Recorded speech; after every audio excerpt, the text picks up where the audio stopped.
Hi, my name is Ms. Schumacher, and this is Science for pre-kindergarten and kindergarten, but all are welcome. Today, we are studying forest habitats.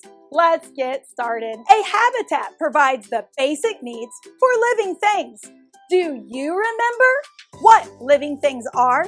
Do you remember what living things need to survive? Look at these images. Can you tell which is living and non-living? How do you know? All living things, all plants and animals need certain things to survive. But before we learn about how habitats provide for the needs of plants and animals, let's review how plants and animals are similar and how they are different.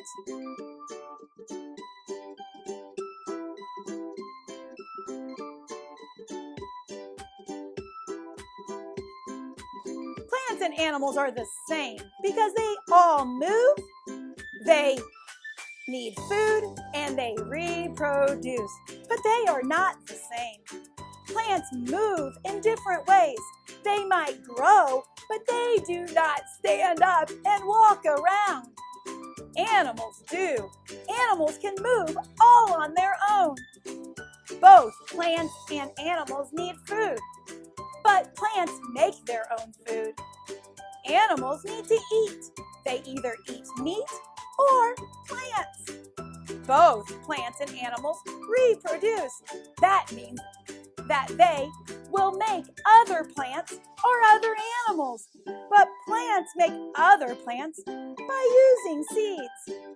Animals reproduce or make other animals by laying eggs or having babies.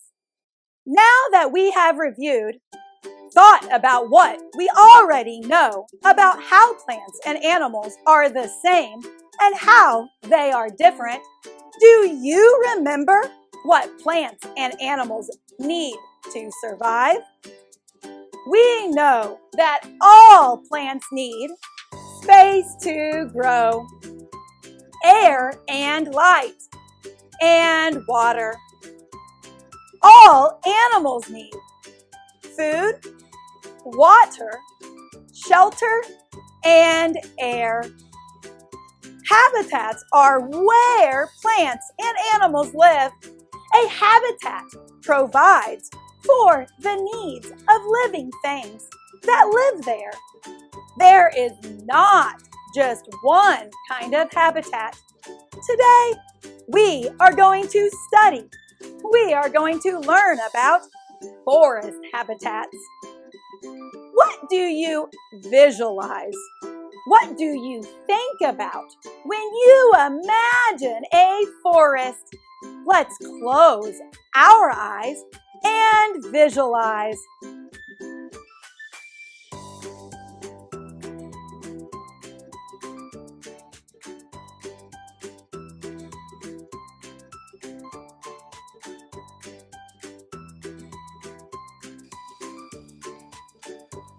What animals did you see? What animals live in the forest? What plants did you see? What plants live in the forest? What plants did you visualize? Did you imagine trees? You are right. All forests have trees. Forests are found in different climates, places with different types of weather. But one thing that is true of all forests is that all forests have trees that are close together. What do you notice about these forests? Do the trees let a lot of light through to the ground? No. A forest will have a lot of shade from the leaves of the trees that are close together. That is right. Forests are not sunny and bright.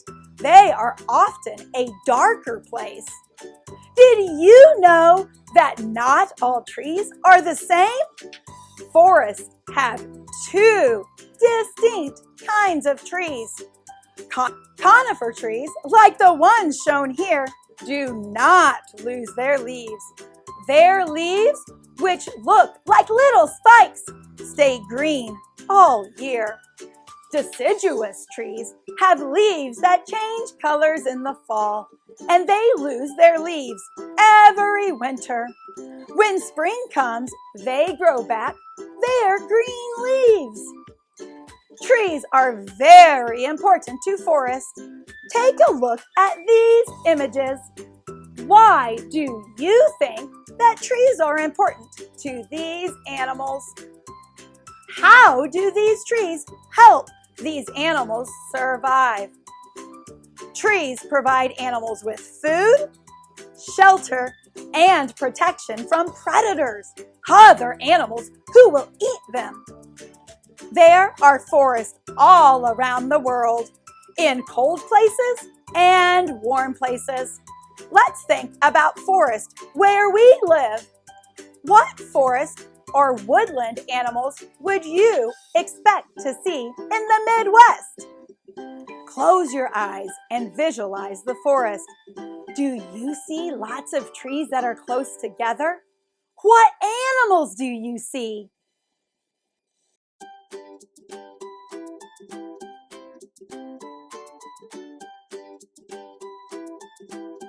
Birds, raccoons, and deers live in the forest. Did you think of these animals? There are bobcats. They are found in southern Missouri. Do you know what this bird is? This bird is a wild turkey. I bet you have seen this forest animal before. This is a deer. All of these animals live in the Midwest, in Missouri. What do you notice about all of these animals? Did you say that they look like the forest? That they all have similar colors? Why would they be brown or tan? Did you say that they are brown or tan so that they blend into the forest or their surroundings? You are right. These animals are blending into their environments. They are camouflaged to keep them safe from other animals that are predators, other animals who might want to eat them. Take a look at this image. What season is this? Did you say winter? You are right.